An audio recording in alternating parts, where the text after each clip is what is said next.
Uma boa noite a todos os irmãos que estão conosco, ligadinhos aí no canal da Igreja UNASP São Paulo, ou Igreja Adventista do UNASP de São Paulo, ou no Rodrigo Silva Arqueologia, ou através do Facebook.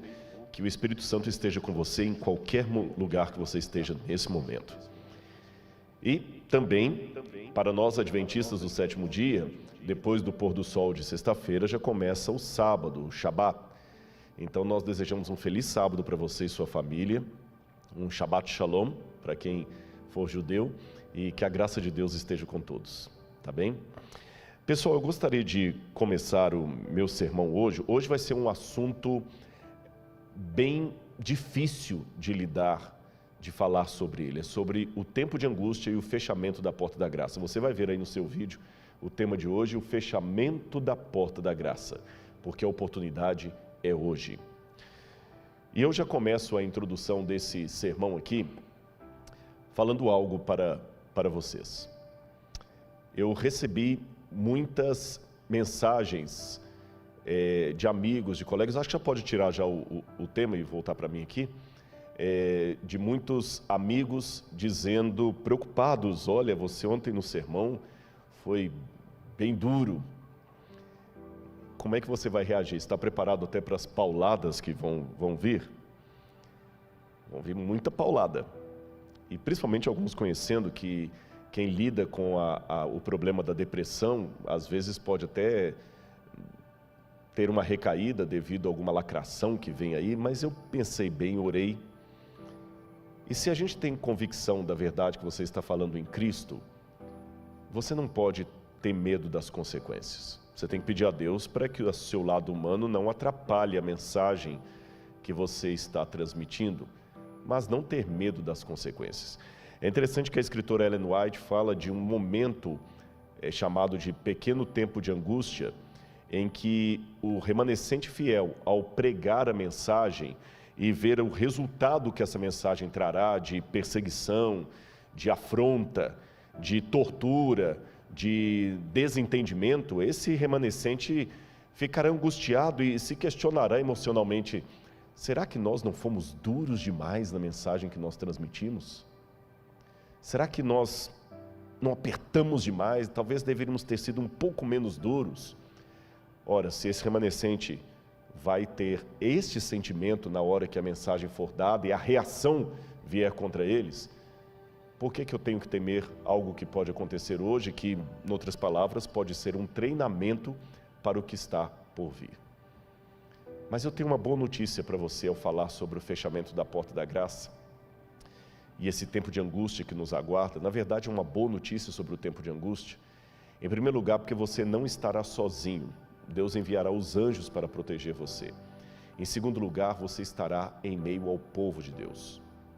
E se você tem medo desse tempo de angústia, deixe-me dizer que você é apenas humano.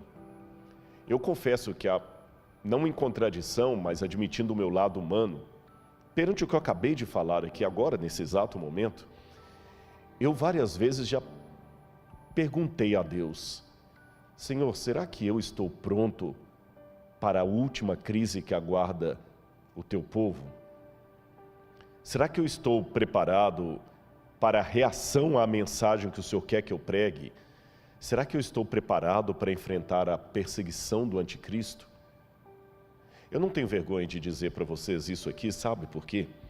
Um pouco antes de eu subir para pregar, uma irmã veio falar comigo assim: olha, eu quero agradecer pelos vídeos que você tem publicado semanalmente lá no Rodrigo Silva Arqueologia. Eu acompanho todos, você filma com a sua biblioteca no fundo ali, e eu quero destacar uma coisa: você fala ali tão de ser humano para ser humano, e às vezes o que nós ovelhas precisamos é que os pregadores desçam um pouco do púlpito e se pareçam conosco. Eu louvei a Deus pelo testemunho dessa irmã. Sabe por quê? Numa das noites eu preguei sobre o que Deus fez quando estava no alto do Sinai. Ele desceu do Sinai e falou com Moisés: Moisés, faça um tabernáculo para que eu possa comer, viver e morar no meio do povo. Deus desceu do Sinai da glória dele. E esse ato de descer do Sinai foi mais emblemático ainda quando esse Deus se fez carne e habitou no meio de nós, sentindo as nossas dores, os nossos medos, as nossas frustrações. Imagina o que é passar a noite inteira orando a Deus para que o Espírito Santo o guie na escolha dos 12 apóstolos e entre eles aparecer um Judas Iscariotes. Eu sei que teologicamente tem uma questão se Jesus realmente chamou Judas ou apenas o aceitou. O fato é que Judas estava ali e numa das vezes Jesus falou: não vos chamei em número de 12. Sabe você quando ora tanto a Deus pedindo um sinal, se você deveria fazer aquela faculdade, ir por aquele emprego, e Deus parece responder tudo positivamente e na hora H dá errado? Jesus passou a noite toda em comunhão com o Pai, e algo na escolha dele, humanamente falando, saiu errado. Veio Judas. Já parou para pensar nisso? Ele sofreu as nossas dores. Tem um livro muito fantástico que eu sugiro você que leia, Por que Tenho Medo de Dizer Quem Eu Sou? Se eu não me engano, eu tenho que conferir, acho que é de Erich Fromm esse livro, eu não estou com certeza absoluta se é de Erich Fromm, mas o título é esse. Já li há muitos anos esse livro, Por que Tenho Medo de Dizer Quem Eu Sou? A essência do livro é que todos nós nos sentimos tão pequenos, e esse livro até explica o porquê da arrogância de alguns. A arrogância dele, na verdade, é apenas uma forma de mascarar o quão pequenininho ele se sente. Ele se sente tão pequeno que a maneira que ele tem de esconder a pequenez dele é sendo arrogante, ou apontando o erro do outro, porque assim o dele fica escondido. Então nós nos escondemos atrás de capas, photoshops, agora das fotos de internet, das coisas todas, porque eu tenho medo de dizer quem eu sou. Porque se você souber quem eu sou, você não vai gostar de mim, porque nem eu mesmo gosto de mim. Então eu me escondo atrás de maquiagem sobre maquiagem. E eu admito para os irmãos, como é difícil para você que é conhecido, que tem um programa na TV, não se permitir ser confundido com o personagem. E às vezes se esconder atrás do currículo vitae, através do Lattes. Eu fiz uma menção, é verdade, ontem, que eu tenho 2 doutorados e que eu não precisaria da igreja para me sustentar, mas não foi numa situação de arrogância, foi numa situação de responder àqueles que podem achar que a minha mensagem é apenas para ficar bem com a liderança da igreja, que eu estou vendido à organização. Foi nesse sentido que eu dei aquele exemplo. Mas tirando isso, eu sei que talvez o que vai mais me aproximar de você não é o currículo Lattes, não é o título. É você saber que o pregador tem a coragem de admitir, perante milhares que estão agora ligados conosco, que eu ainda luto com a depressão. Eu não tenho vergonha de dizer isso. Eu não vou ser arrogante ao ponto de dizer que as lacrações que virão sobre um vídeo que eu coloco, ou um post no Instagram, que não me afetam.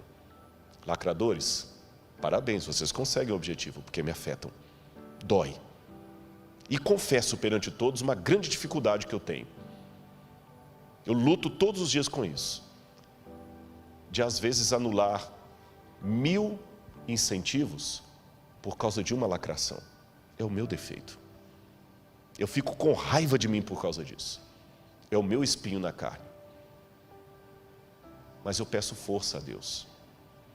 E é esse Rodrigo que admite para você os seus problemas emocionais, que quando estuda a escatologia, que é a doutrina dos últimos tempos, e sabe o que vai acontecer com o povo de Deus e com essa terra, no chamado tempo da angústia de Jacó, eu confesso que tenho medo.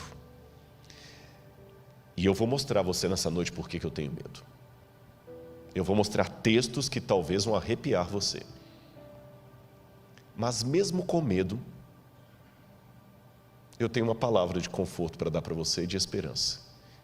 E a minha mão trêmula para se unir à sua, só para te dizer, você está com medo? O pregador também está. Mas se Jesus falou para ficarmos firmes nele, que ele vai cumprir a promessa, vamos ficar firmes com ele. Eu não estou aqui para apresentar para você a imagem de um super-herói. Eu estou aqui para apresentar a imagem de um pecador frágil como você, que quer ir para o céu. e que precisa dos irmãos. Eu preciso dos meus irmãos. É essa a essência. É por isso que eu defendo tanto essa igreja. Não é por questão de CNPJ, de comodismo, de politicamente correto. É porque são os meus irmãos. Ai de mim se não fossem os meus irmãos. Eu vou contar uma coisa para você. Eu pedi uma lista que não chegou até mim. Ao vivo é assim que se faz. Eu pedi a lista de todo mundo do marketing que está agora arrancando os cabelos aí para que tudo saia perfeito para você. Não tem aqui nenhum profissional de televisão pago. São voluntários da igreja que vão se revezando para fazer o corte. Quando eu entrei, um até brincou, olha pastor, ela aqui vai fazer o corte de você, viu? Vai ficar tremendo agora na hora de fazer o corte. Os que cantam, ainda que tenham uma voz bonita, trabalhada, não são cantores profissionais no sentido que estão cobrando cachê para estar aqui. Não. Os câmeras que estão agora me filmando não são câmeras da Record TV, da Rede Globo, ou dos melhores cineastas de Hollywood ou do Netflix. São irmãos que aprendem a operar a câmera e estão aqui. Uma vez eu dei um estudo bíblico para um homem que hoje já faleceu e que ele era ateu quando eu comecei a estudar a Bíblia com ele e se converteu a Jesus durante os estudos. Estava se preparando para batizar, mas morreu antes que isso pudesse se realizar. O seu nome, Peter Garsten. Se você colocar na internet, você vai descobrir quem é. Um dos maiores iluminadores do Brasil. Tanto que quando ele morreu, saiu no Jornal Nacional, no Globo, a notícia: morreu o mago das luzes. Alemão. Quando ele veio estudar a Bíblia comigo, ateu, a primeira coisa que ele falou é o seguinte: eu quero um mapa e um atlas. Eu quero um atlas e uma linha cronológica da Bíblia. E falava muito de Schopenhauer. E uma vez que eu levei o Peter à igreja, eu tive duas situações interessantes com ele. Uma quando eu levei a igreja pequenininha, lá em Areal, no Rio de Janeiro. Eu ia pregar e tinha uma irmã passando a lição de escola sabatina e falou: ela é a pastora da igreja? Eu falei: não, uma irmã passando a lição. E tinha um outro cantando, é que ele é pastor? Não. Eu falei: o pastor não está aqui hoje, eu que vou pregar. Ele falou: mas todo mundo participando sem nenhum pastor? Eu falei: exatamente, na igreja adventista é assim, todo mundo participa. O púlpito é ocupado pela mulher, pelo juvenil, pelo homem, pelo adulto, pela criança, pelo idoso, pelo leigo. É lógico que numa igreja grande como esta aqui, é mais difícil ter oportunidade de púlpitos, mas numa igreja local, quem se lembra durante a semana eu expliquei o que é distrital para os adventistas, o pastor cuida às vezes de 10, 15 igrejas, 12 igrejas, ele não é onipresente. Então quem cuida da igreja na ausência dele é um ancião, é um líder, tem escala de pregação. O meu primeiro sermão na igreja eu tinha 14 anos, e o Peter falou algo que nunca mais eu esqueci. Ele falou: vocês têm aqui a democracia da liturgia. Eu falei: é isto mesmo. Já que se fala tanto em inclusão hoje, quer maior inclusão do que esta? Quando o NASP tem um coral cantando aqui à frente, e o pastor Douglas sabe disso, porque não é o primeiro internato que ele trabalha, quando eu conheci ele trabalhava no outro NASP lá de Engenheiro Coelho. Depois de lá ele foi para outro canto, fez doutorado, foi para o sul do país, e voltou para São Paulo de novo, para ser diretor de escola. Quando você tem um coral bonito cantando aqui à frente, naquele coral tem o filho de um mega empresário riquíssimo e a filha de uma lavadeira, todo mundo cantando juntinho ali do mesmo jeito. No Desbravador, está lá o filho do empresário riquíssimo e o filho da lavadeira e o filho da pessoa que está até desempregado, todo mundo junto ali, todo mundo participa. Não estou querendo enfeitar a realidade para você, na igreja também tem problemas. E se eu estou falando para alguém que fala que não quer vir para a igreja porque tem muita gente com defeitos aqui, venha, tem espaço para mais 2, 3, 4. Se você não quer vir porque tem gente hipócrita, venha, tem espaço para mais gente. Não enxergue a realidade com óculos cor-de-rosa. Tem problemas muito sérios aqui, isso é um hospital. Mas esse hospital também tem cura. E se você está assistindo alguém hoje aqui, eu sou um produto da Igreja Adventista do Sétimo Dia. Não tenho nenhum parente adventista. Paguei pesado um preço para vir para essa igreja, fui expulso de casa, humilhado, tive que dormir de favor na casa dos irmãos. E eu vou falar agora que essa igreja não presta. O que eu faço com o irmão que me deu abrigo quando a minha família me botou na rua? O que eu faço com aquela irmã que chegava todo dia lá com a pasta de dente? O que eu faço com aquela irmã piedosa, semi-analfabeta, que todo sábado está lá certinho na igreja e todo final do mês ela está dando o dízimo dela na igreja. Se eu falar que a igreja não presta, eu estou falando que aquela irmã não presta. Esse é o povo de Deus, e é contra esse povo de Deus que o diabo está se levantando. E uma grave crise aguarda o povo de Deus. E a lista que não veio é justamente todo mundo que está atuando, mas eu quero aqui prestar o meu agradecimento aos anônimos que limparam a igreja para que a gente estivesse aqui, que estão operando as câmeras, que colocaram as flores. Deus seja louvado pelos irmãos que Ele me deu. Deus seja louvado. Como eu falei, tem problemas? Tem. A igreja às vezes é como a Arca de Noé. O mau cheiro dos animais você só aguenta por causa do dilúvio que está lá fora. Mas ainda assim, é melhor dentro da arca. E quando eu digo animais, é bom eu dar uma olhadinha se não sou eu um dos mal cheirosos. Eu me olho no espelho, eu já sei os problemas que eu trouxe e eu peço que Deus às vezes não me use como propaganda dele. Entendeu? Essa igreja será sacudida, porque o inimigo tem ódio da igreja. E é por isso que eu vou falar do tempo de angústia. Olha essa mensagem que eu quero colocar para você aqui. Você por acaso já ouviu falar no pecado contra o Espírito Santo? Eu acho interessante como é que alguns temas desapareceram do púlpito nos últimos tempos. Você ia fazer antes um JA, a pergunta dos jovens era: pastor, será que eu cometi o pecado contra o Espírito Santo? Um medo. Hoje eu não vejo essa pergunta mais, sumiu. Ninguém nem pergunta mais. O que é pecado contra o Espírito Santo? Parece que ninguém mais comete isso, não tem mais medo disso. Coloca de novo na tela o texto que eu quero ler para vocês. De acordo com a Bíblia e a realidade, chega um ponto na vida em que certas características estão até tal ponto implantadas em nosso caráter, que as situações novas só conseguirão arraigá-las ainda mais em nós. Esta é uma das nossas tragédias como seres humanos.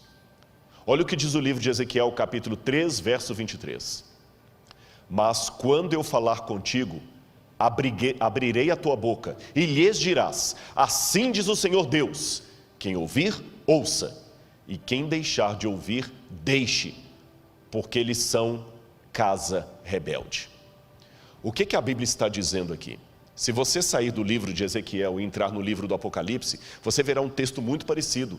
Continue o justo na prática da justiça e o injusto na prática da injustiça. Ou seja, o pecado contra o Espírito Santo é, em outras palavras, uma situação que a pessoa chega na vida de tal resistência à voz de Deus, que o Espírito Santo já não fala mais no seu coração. E quero dar uma notícia muito trágica para você nessa noite. O pecado contra o Espírito Santo pode ser cometido em vida. Normalmente, as pessoas só têm a sua situação definitivamente resolvida para a salvação ou a perdição quando ela morre. Porque a Bíblia fala: ao homem está ordenado morrer uma única vez, e depois disso, o juízo. Então, enquanto eu estou vivo, eu posso ganhar ou perder a minha salvação. Hoje eu estou em Cristo, mas eu posso amanhã apostatar e abandonar a Cristo. Ou alguém que hoje está apostatado pode reencontrar com Cristo. Agora, quando morre, acabou. Não tem mais o que fazer. Não tem mais o que fazer. Tanto é que, uma vez um jovem perguntou a um rabino em Israel: mestre, qual é o melhor dia para eu entregar a minha vida a Deus? Ele falou: o último dia antes da sua morte. Mas eu não sei quando eu vou morrer, então faça isso todo dia. Porque depois que morre não tem mais chance. Só que há alguns casos especiais que a pessoa consegue, infelizmente, selar o seu destino ainda em vida. Sabe que os especialistas em saúde mental falam de alguns psicopatas como sendo pessoas que perderam completamente o senso de moralidade, de arrependimento. Ele já não tem mais arrependimento, ele não tem mais crise de consciência, ele não tem nem remorso. Para ele, matar uma criança depois e esquartejá-la é tão comum como para você escovar os dentes. Você não fica com crise de consciência porque escovou os dentes. Para um psicopata é a mesma coisa. Eu não sou especialista em saúde mental, mas do ponto de vista teológico, eu posso dizer que algumas pessoas conseguem atingir no plano espiritual uma situação de psicopatia espiritual.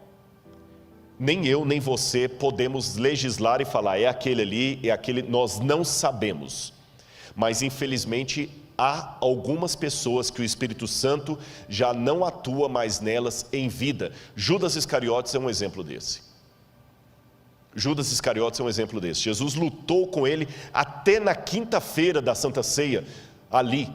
Mas quando ele já saiu tomado pelo diabo de tal maneira que já não tinha mais retorno. Há outros casos também que o Senhor rejeitou e aquela pessoa não teve mais retorno. Mas note, o pecado contra o Espírito Santo não é um ato que vem da parte de Deus, ele é unilateral. É uma rejeição a tal ponto da pessoa que a voz do Espírito não é mais ouvida. Agora, o que o livro do Ezequiel e o livro do Apocalipse me diz é que chegará uma época na terra em que a rejeição, o pecado contra o Espírito Santo será de maneira tão globalizante que as pessoas já estarão com o seu destino selado em vida. Aquilo que hoje acontece de maneira esporádica na vida de um Judas, na vida de um Saul, acontecerá depois do fechamento da porta da graça de maneira coletiva. A humanidade, com exceção do remanescente fiel, estará completamente entregue a Satanás. Eles já não terão mais arrependimento dos seus atos. Serão como psicopatas espirituais. Aquele poder do Espírito Santo que ainda refreia os meus gostos, a minha vontade, não atuará mais. E eu vou descrever nessa noite como é que isso pode acontecer a partir da Bíblia e de alguns autores fora da Bíblia. Vamos ver aqui um texto que fala desse tempo de angústia. É possível rejeitar definitivamente a oferta de Cristo porque somos incapazes de aceitá-la. Um dia faremos isto, está com um erro ali. É possível rejeitar definitivamente a oferta de Cristo porque somos capazes, tá certo, de rejeitá-la.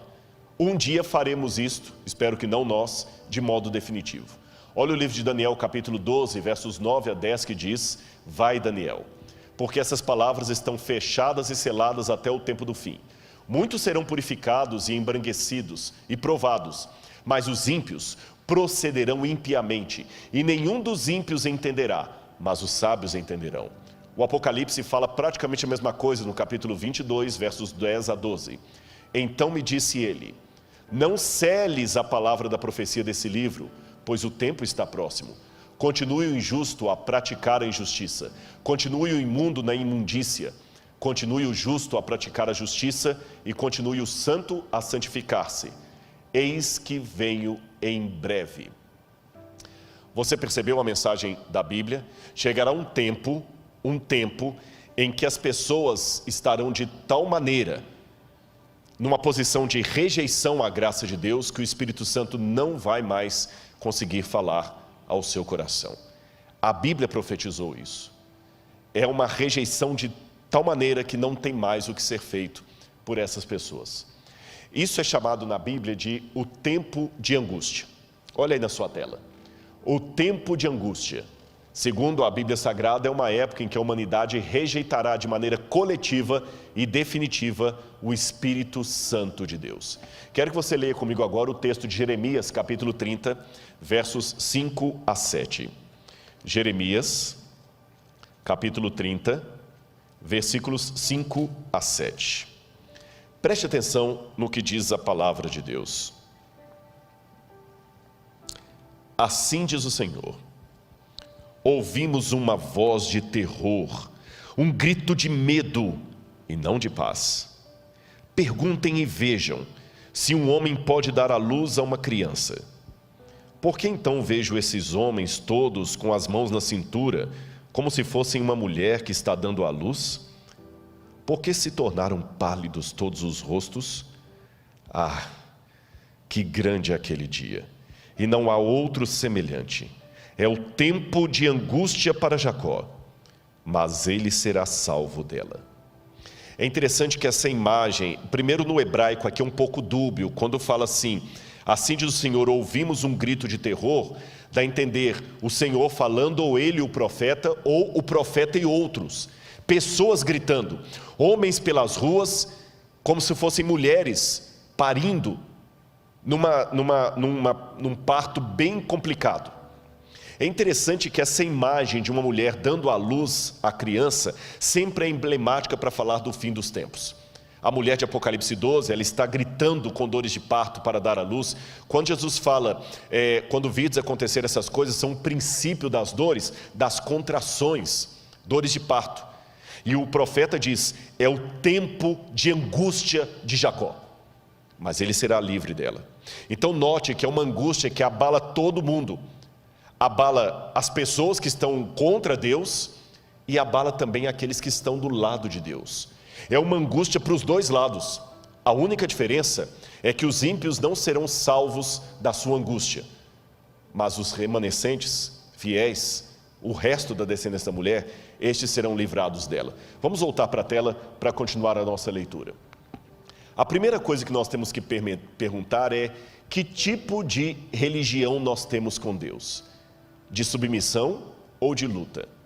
Se há luta, como Deus luta? Um Deus que luta e prepara para a guerra, como é isso? Eu quero explicar para você como é que funciona tudo isso aí. Se você pegar assim ao pé da letra, o que significa a palavra Islã, por exemplo? Islã, em árabe, significa submissão a Alá, submissão a Deus. Um significado de nome bonito. Quando a pessoa fala, eu sou um islâmico, eu sou um muçulmano, ele está dizendo, eu me submeto a Alá, eu me submeto ao meu Deus. Agora vamos pegar a raiz do cristianismo. Nós somos descendentes espirituais do judaísmo, que por sua vez vem de Israel. E o que significa Israel? Israel é uma composição de 3 palavras hebraicas, Ish, que é homem, Ra, que é luta, briga, El, que é Deus. Israel, o homem que briga com Deus. Olha, se falar por beleza, sonoridade do significado, é muito mais bonito dizer que você pertence ao Islã do que a Israel. Troque a palavra pelo significado. Qual a sua religião? Eu sou da religião dos que se submetem a Deus. E você? Eu sou da religião dos que brigam com Deus e prevalecem. Parece que Islã é mais bonito. Por que a Bíblia revela não o Deus apenas que submete, subjuga, mas o Deus que luta? É simples, por várias razões. Em primeiro lugar, Deus nos quer de maneira voluntária e não de maneira forçada. Por isso que Ele luta conosco, porque sabe que nós resistimos. E às vezes para o nosso bem Ele tem que nos segurar. Você já viu uma situação de uma criança tendo que tomar uma injeção dolorida, bezetacil, e como o pai tem que segurá-la? E quando o pai segura aquela criança, o que acontece? Ela se debate com o pai. Mas por amá-la, o que ele faz? Ele luta com ela, ele segura, por amor. Quando uma criança, às vezes o avião está para aterrissar e ela não quer ficar na cadeira quieta, quantas vezes a mãe tem que segurar a criança aqui, porque está com turbulência, para o bem dela, ela resiste. Quem não é pai, quem é insensível, fala assim, gente, taca um sonífero nessa criança aí que ela dorme o voo todo e o pai ainda tem sossego. Mas o pai que ama, prefere uma noite de insônia, mas ele luta ali com o filho. Quem é pai de primeira viagem já não teve a situação de passar uma madrugada toda lá e a criança não quer dormir. Quem não tem um sentimento paterno fala, simples gente, pega um pouquinho de sonífero, coloca na aguinha, dá para a criança que ela dorme a noite toda. Mas quem ama não tem coragem de fazer uma coisa dessa. Ele prefere lutar. Quem não ama quer dar o sonífero para ficar livre da criança e ter uma noite de sono. Quem ama, luta. E ele luta com a criança ali que não quer dormir. Ele luta com a criança que não quer ficar na cadeira. Ele luta com a criança que não quer tomar injeção. É assim que Deus luta conosco. Mas tem mais um outro motivo por que Deus luta conosco. Primeiro, eu já falei, nós somos voluntariosos, nós não queremos a injeção da cura. Nós não queremos ficar quieto na lei de Deus. Nós não queremos dormir à noite. Mas além de lutar conosco, como uma mãe ou um pai luta com o seu filho, Deus também luta porque Ele sabe que nós estamos enfrentando um grande conflito entre as forças do bem e do mal. E como você treina um soldado para o conflito? Jogando baralho com ele? Como um soldado é treinado? Não sei se eu estou falando para alguém que teve vida militar. Você joga o camarada dentro de uma barraca e taca gás lacrimogêneo lá dentro. É como aquele filme lá do BOPE, né? Pede para sair. Por quê? Porque na guerra não pode ter frescura. Na guerra não pode ter, eu não como esse pão. Na guerra você sobrevive do jeito que estiver, ou você vai morrer. Não dá para ficar desesperado, você tem que ser frio. E a melhor maneira de treinar alguém para uma guerra é colocando-o em situação de guerra. Como é que se treina um lutador de boxe para ganhar um campeonato de boxe? É lutando com ele, é dando pancada na cabeça dele, para ele aguentar a pancada do adversário. Então, meu irmão, você está ganhando pancada atrás de pancada, Deus está treinando você para o grande conflito. Eu vou contar uma historinha para você, infantil, mas se Jesus contou historinhas infantis, como as parábolas, que se tornaram teses de doutorado, que a parábola é infantil. Uma mulher tinha 10 moedinhas, perdeu uma moeda, encontrou, varreu a casa, encontrou e foi comemorar com as amigas. Quer historinha mais infantil do que essa? Essa história chega a ser mais simplória do que as fábulas de La Fontaine. Mas na simplicidade da parábola infantil de Jesus, que riqueza de detalhe. Eu já vi tese de doutorado sobre essa parábola de Jesus. Então vou imitar o mestre. Vou contar uma parábola para você.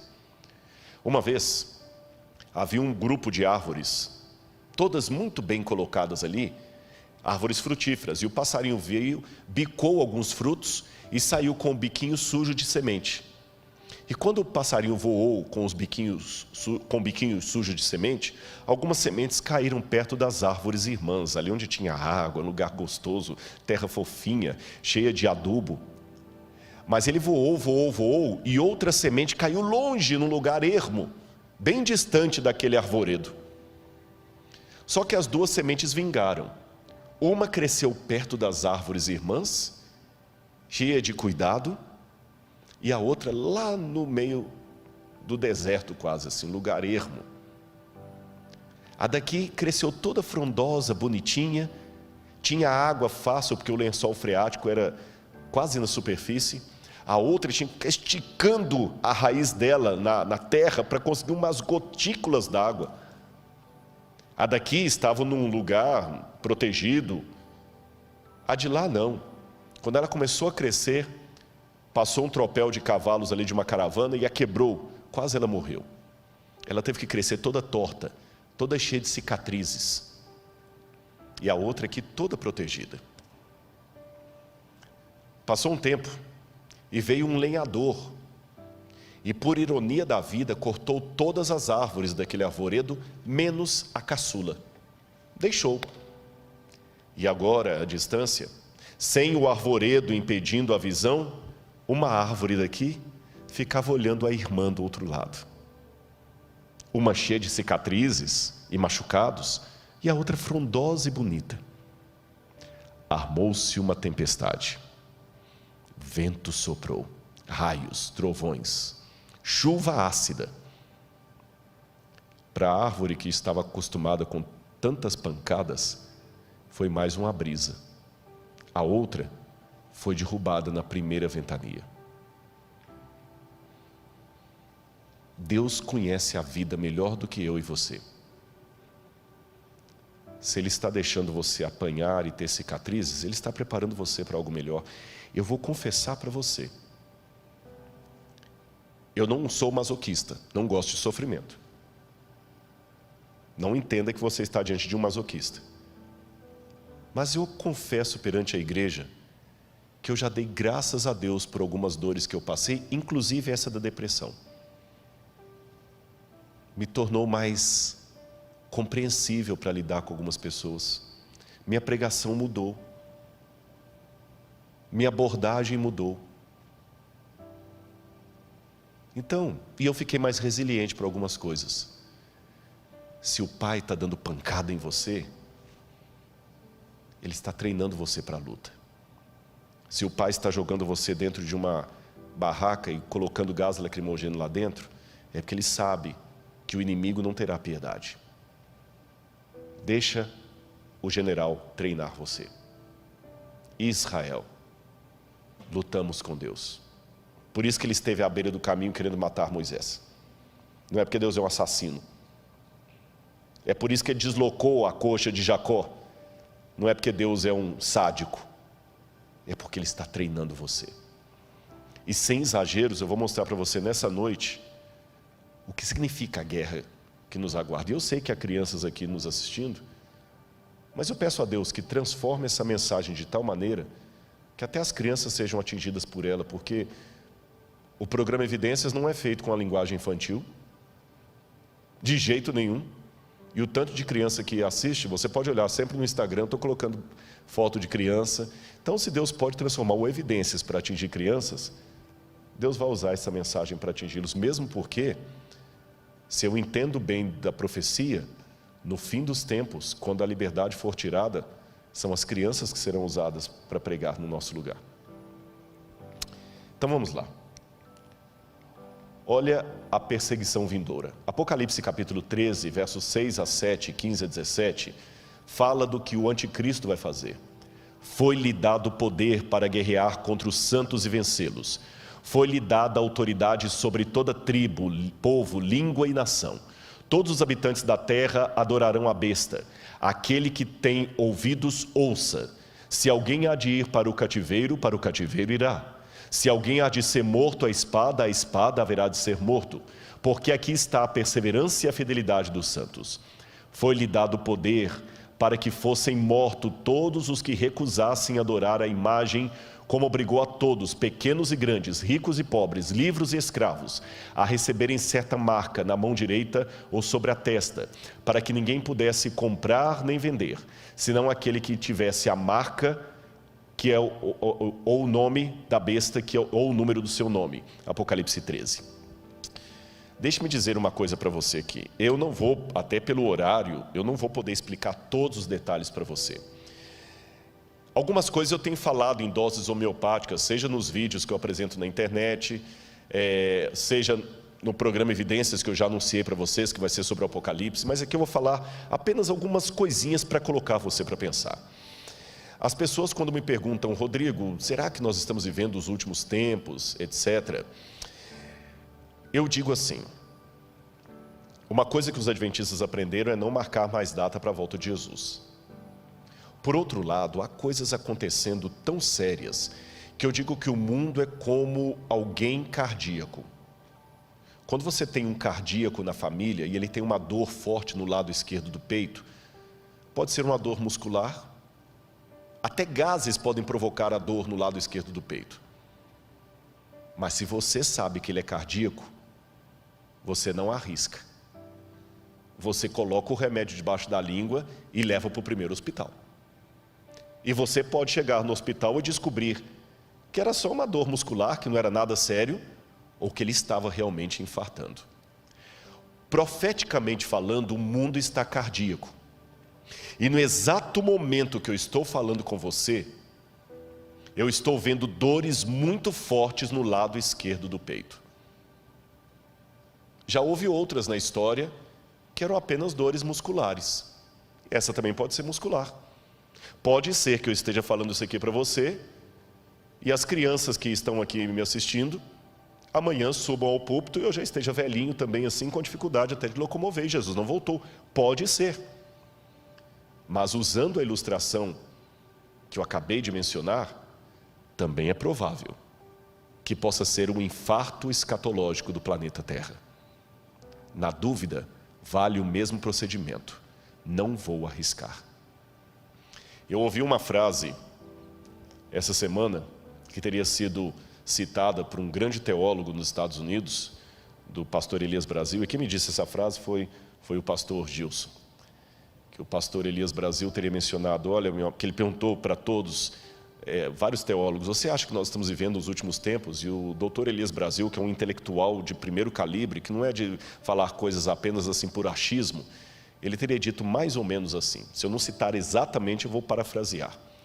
Amigo Gilson, eu acho que nós já estamos agora por conta do relógio de Deus, porque pela profecia, o tempo já foi.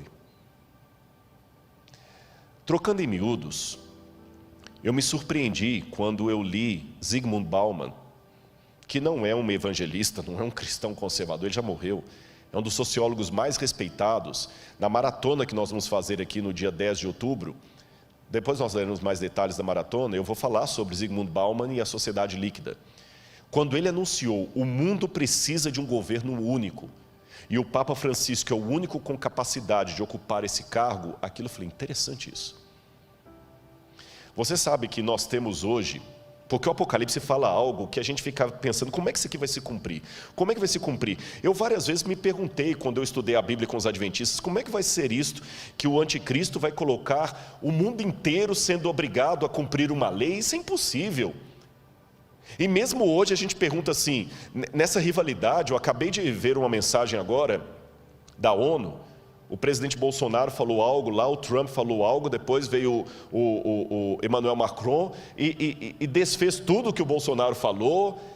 Mesmo assim, criticou a China, porque vocês sabem que a China está sendo acusada de ter até campo de extermínio, ou campo de concentração com muçulmanos.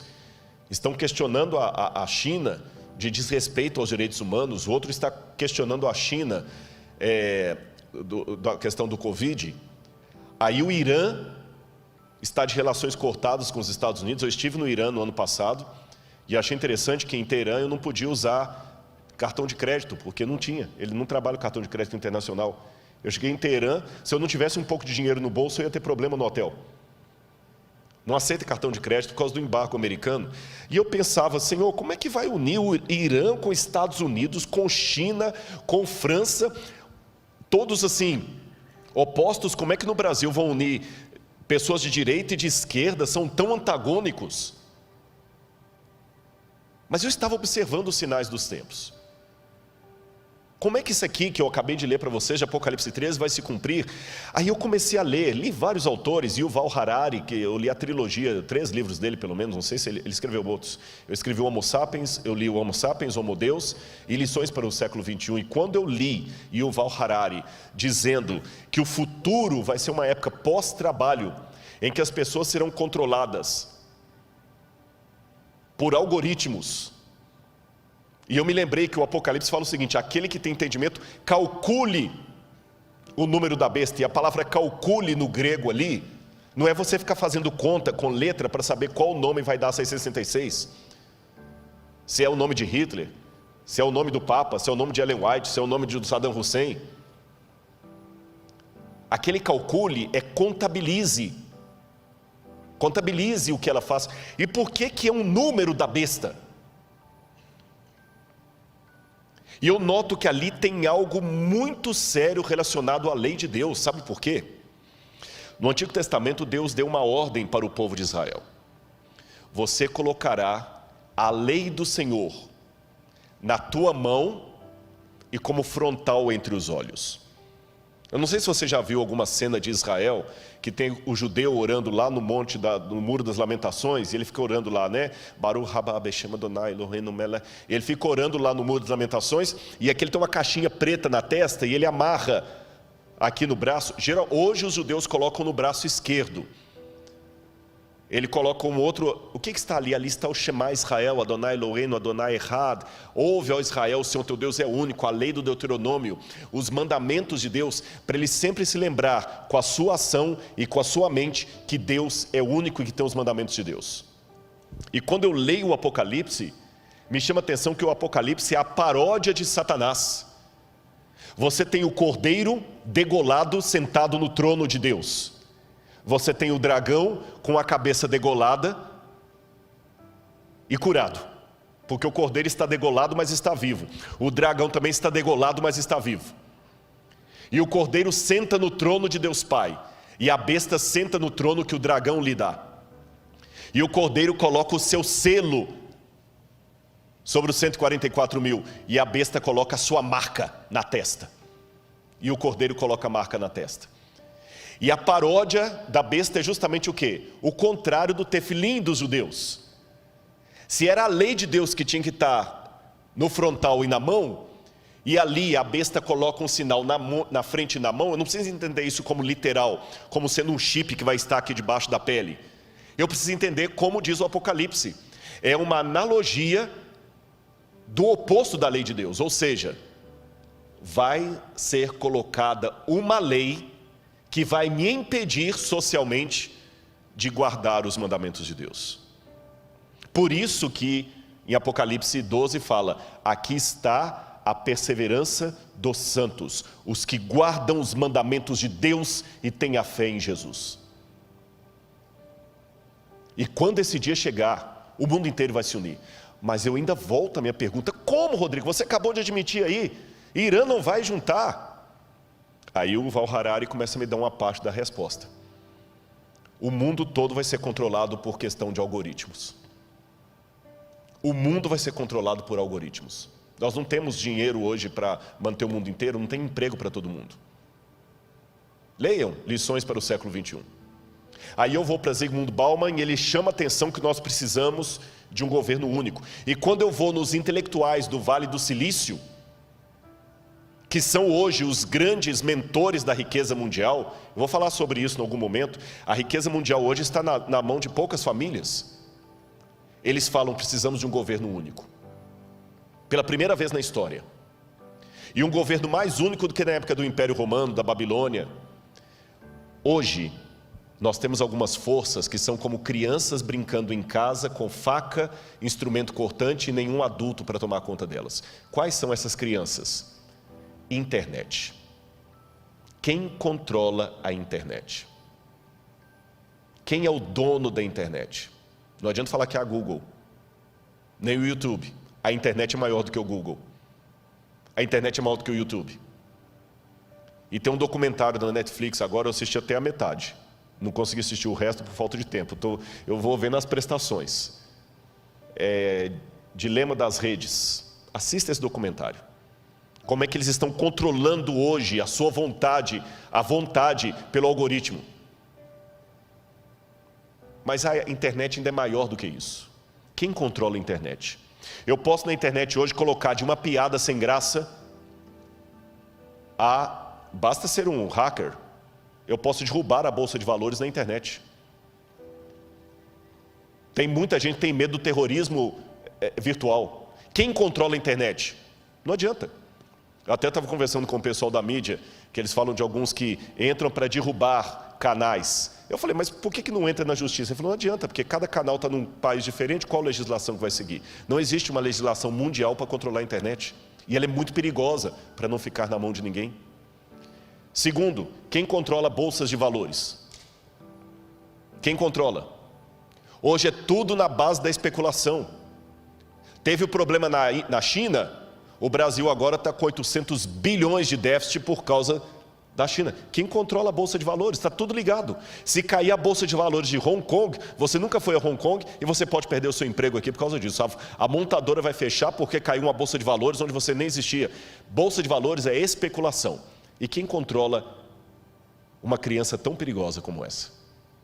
Terceiro, tráfico de drogas e de armas. Lavagem de dinheiro. Qual a legislação internacional? Aí o camarada, como aquele italiano que estava no Brasil, que agora foi extraditado, vai para um outro país e fica lá exilado. Quem controla? Quarto, crise ecológica. Essa briga, se a Amazônia do Brasil nacionalizar a Amazônia do mundo. O Emmanuel Macron falou que a Amazônia é do mundo. Não quero aqui entrar em polêmica de nacionalismo nem de política, mas o exemplo da Amazônia é claro. Se nós não cuidarmos da Amazônia, o mundo inteiro paga. Se a China continuar com a emissão de ar, com a emissão de poluentes e os Estados Unidos, nós vamos pagar. Você está percebendo? Internet, bolsa de valores, O NASP, pastor Douglas sabe disso, é um administrador. Vocês podem passar um problema financeiro sério aqui, que não tem nada a ver com a sua administração, nem do tesoureiro, só porque caiu a Bolsa de Valores lá fora e veio em cadeia. Quem controla essas crianças soltas dentro de casa? Quem controla? Então não é pastor Luiz Gonçalves que está dizendo isso, meu irmão. Não é o pregador do Apocalipse, é o povo de fora. Precisamos de um governo único. Só que ninguém tem moral para ter esse governo único. E quando alguém fala, Rodrigo, tudo bem, mas eles não vão aceitar unir. Aí eu vejo duas coisas acontecendo. Em primeiro lugar, como é que eu falo isso aqui agora? Se Deus manda, eu falo. Houve várias vezes que os 4 anjos de Apocalipse capítulo 7 estavam para soltar os ventos. E Deus mandou reter, porque o povo dele não estava preparado. Vocês sabem disso. Eu tenho a ligeira impressão, não estou afirmando, ligeira impressão, que os ventos estavam para ser soltos esse ano. O que nós teríamos no início do ano, que eu estava a ponto de ver o que ia acontecer para unir o globo num governo único? O Papa Francisco estava reunindo líderes do mundo inteiro para propor uma nova agenda, que cobrisse a questão ecológica, a questão da economia, a questão da família, e todo mundo estava para mandar representantes no mês de março. E coladinho nisto, fazendo parte do mesmo projeto, o 5G. Que quem entende de internet sabe melhor do que eu o que significaria o 5G no mundo. O 5G vai ser mais do que o advento da internet. O mundo seria outro. E na hora que essas duas coisas estavam para transformar o mundo, Covid. Parou tudo. Estou perguntando, não estou afirmando. Estou pensando com os meus botões. Será que Deus falou assim, eu vou permitir esse vírus para parar o mundo, porque o povo de Deus ainda está dormindo demais? E nós ainda estamos parados aqui esperando? Eu fiz teologia. E fui professor de alguns pastores que estão aqui. Mas eu falava com eles em sala de aula, que por melhor que a gente tentasse prepará-los, eu nunca ia conseguir preparar você para expulsar um demônio, para dar uma notícia de morte. E eu odeio isso. É um osso do ofício. Eu não quero ficar orando por pessoas que estão doentes, não é porque eu não me simpatizo por elas, é justamente por me simpatizar com elas, que eu não gostaria que ninguém mais estivesse doendo, sofrendo, vocês entenderam? Não é com prazer que eu atendo uma oração. Rodrigo, você pode orar por minha mãe, ela recebeu o diagnóstico, agora está com Covid, está entubada. Não é com prazer que eu faço aquela oração. Há orações que eu faço com prazer, há orações que eu faço por necessidade. Essa é de necessidade. Eu não quero mais orar por ninguém no hospital. Eu não quero mais ter que apelar para alguém voltar para o povo de Deus. E até quando Deus vai reter os 4 ventos? E Deus, na sua sabedoria, fez 2 coisas, na minha humilde opinião. Ele retardou os planos do 5G, retardou a união global do Papa, e mostrou para você que ainda está incrédulo, que o mundo pode, a despeito das diferenças políticas, se unir em torno de um mesmo propósito. Seja de esquerda ou de direita, está todo mundo usando máscara. Seja a França ou o Irã, está usando máscara. Seja Israel ou a Arábia Saudita, estão usando máscara. O Covid parou o mundo. Parou o mundo. Um decreto mundial pode parar o mundo. É isso que o Apocalipse falou que vai acontecer. Eles estão pedindo um governo, agora fala-se localização, não é mais globalização. Como eu disse, eu posso estar equivocado, e daqui a 30 anos alguém usar esse sermão e falar, Rodrigo Silva, 30 anos atrás achando que Jesus ia estar perto de voltar, mas pode ser que eu não esteja equivocado. Volto à ilustração do homem infartado, com dores no peito. Na dúvida, se eu tenho alguém que tem problema cardíaco, eu levo para o hospital. E eu tenho certeza que qualquer médico vai falar, nota 10, é isso mesmo. Leve para o primeiro hospital, deixe o médico diagnosticar. Você não brinque.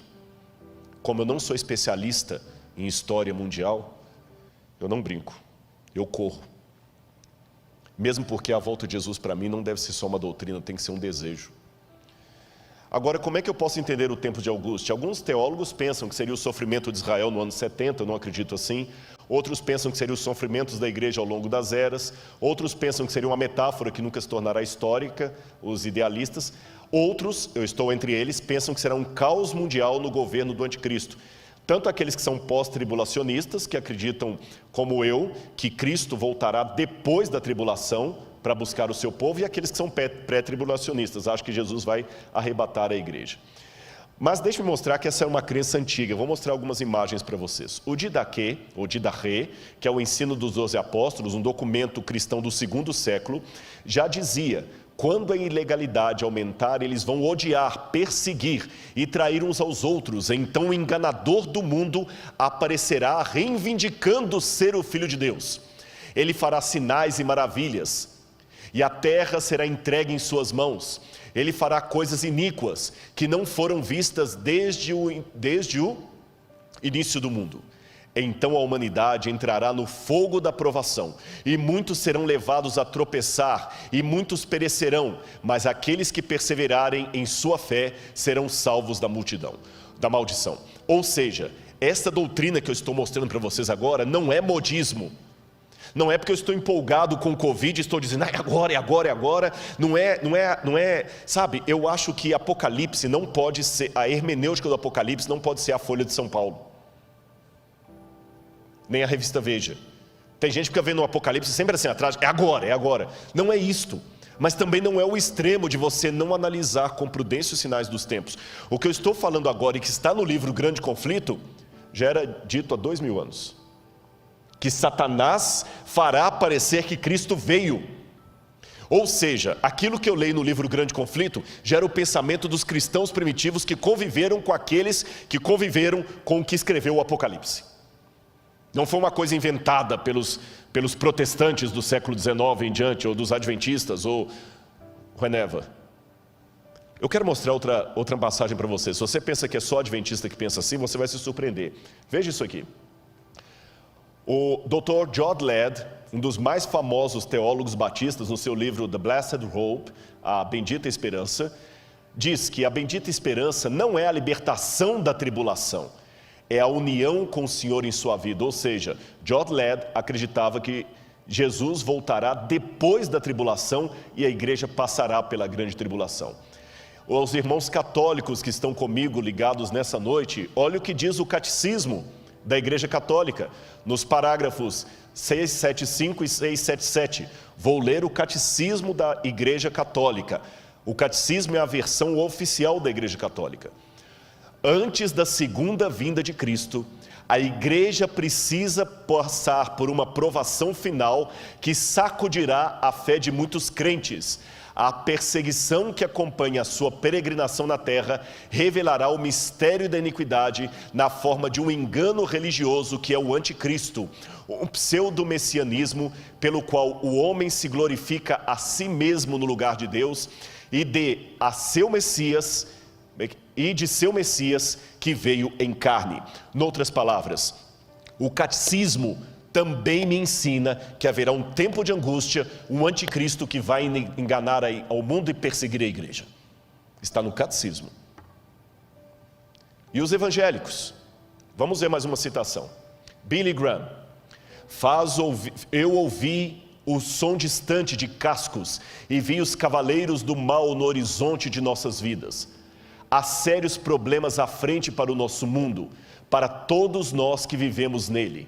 Será uma época de conflagrações nucleares, holocaustos biológicos e apocalipses químicos rolando sobre a terra, levando o homem à beira do precipício.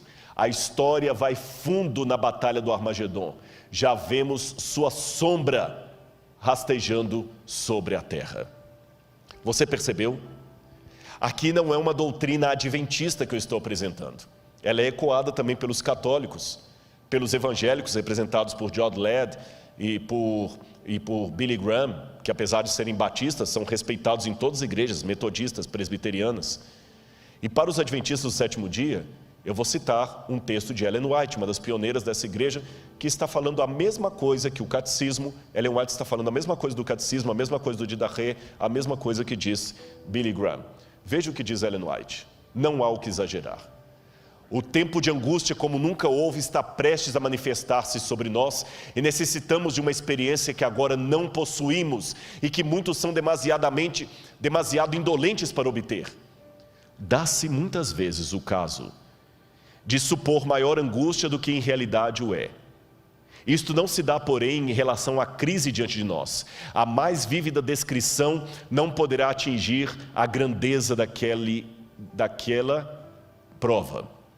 Naquele tempo de provações, toda alma deverá, por si mesma, estar em pé perante Deus. O que Ellen White está falando aqui? Não há o que exagerar. Tudo que você vai descrever, você pode exagerar. Mas não tem como exagerar o grande conflito. O tempo de angústia vai ser tão terrível que ela diz: por pior que eu pinte o quadro, será pior ainda.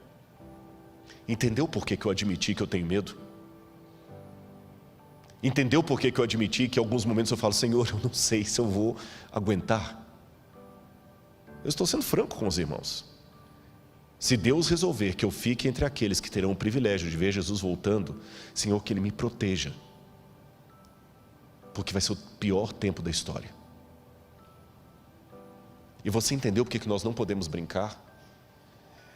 Irmãos, eu quero passar mais rápido aqui, porque meu tempo está acabando, mas esse assunto é tão importante, e ele não pode ser negligenciado, e eu tenho certeza, há uma promessa, que quando o livro do Apocalipse for aberto e estudado, haverá um revivamento no meio do povo de Deus. Por isso que eu me preocupo com algumas interpretações que estão tendo do Apocalipse por aí. Uma vez alguém falou: o que você acha das interpretações de fulano de tal? Eu falei: eu só vou colocar uma coisa.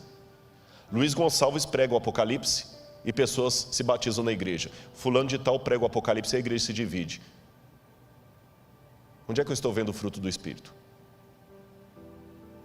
Eu não estou aqui querendo fazer jogo de comadre, mas chama minha atenção que essa igreja aqui está batendo o recorde durante a pandemia de visualizações na internet. Eu desconheço outro pregador, outro púlpito que está com a média de 80, 100 mil visualizações toda semana.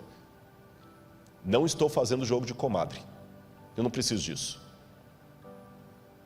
Mas como eu sou franco para fazer a crítica, eu tenho que ser franco para fazer a defesa.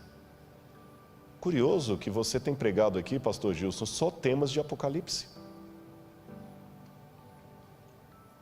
Eu sei que o pastor Gilson tem o bom dom de pregar. Eu sei que ele é um homem dedicado a Deus e já foi pastor de grandes igrejas. Mas permita-me aqui, pastor, sem nenhuma invalidação, eu não acho que é a sua experiência pastoral que está dando esses números, nem o seu talento. É o Espírito Santo correspondendo à promessa que Deus fez. Prega Apocalipse. Eu falo muito de arqueologia, mas a arqueologia não deve ser o foco da minha mensagem. Tem que ser Cristo. E mesmo Cristo tem que explicar.